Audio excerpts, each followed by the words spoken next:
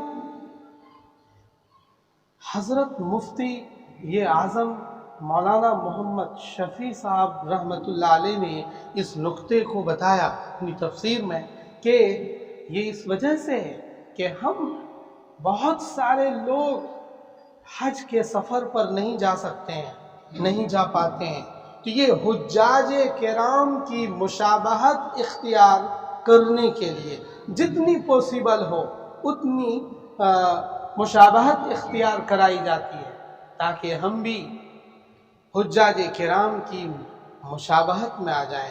کیونکہ وہ لوگ کیا نہیں کرتے؟ احرام کا کپڑا باندھنے کے بعد، احرام کی نیت کرنے کے بعد وہ سلا ہوا کپڑا بھی نہیں پہن سکتے، بال نہیں کاٹ سکتے، ناخن نہیں کاٹ سکتے، جو نہیں مار سکتے، کسی جاندار کو مار نہیں سکتے. بہت ساری پابندی ہے. تو اتنی ساری تو پھر ہم پریشان ہو جائیں گے. تو اس میں سے 2 کو لیا گیا ہے کہ ظاہری شکل و صورت میں بال اور ناخن نہ کٹوائے، مشابہت اختیار کرنے کے مقصد سے. بس اتنا ہی اس کا فلسفہ ہے. اس لیے قربانی ہم پیش کریں گے تو قربانی کرتے ہوئے اس بات کا دھیان رکھنا ہے جو مجھے آج بتانا ہے، اخلاص نیت. بس یہی میسیج ہے کہ آپ کی نیت صاف ہو. آپ کسی اور مقصد کے لیے قربانی نہ کرو. کس لیے کرو گے؟ اللہ کی رضا کے لیے، اللہ کو منانے کے لیے، اللہ کے دربار میں، اللہ کے حضور میں ہم اللہ کو منانے کے لیے قربانی پیش کر رہے ہیں. ان 3 دنوں میں 10، 11، 12 ان 3 دنوں میں اللہ تعالی کے نزدیک قربانی کے عمل سے زیادہ محبوب عمل اور کوئی بھی نہیں ہے. سب سے محبوب کیا ہے؟ قربانی کرنا. سب سے محبوب کیا ہے؟ قربانی کرنا. کریں گے بھی ساتھی انشاءاللہ العزیز. اس کا اہتمام کریں گے ہم سب مل کر انشاءاللہ العزیز. اللہ تعالیٰ کہنے سننے سے زیادہ عمل کی توفیق نصیب فرمائے.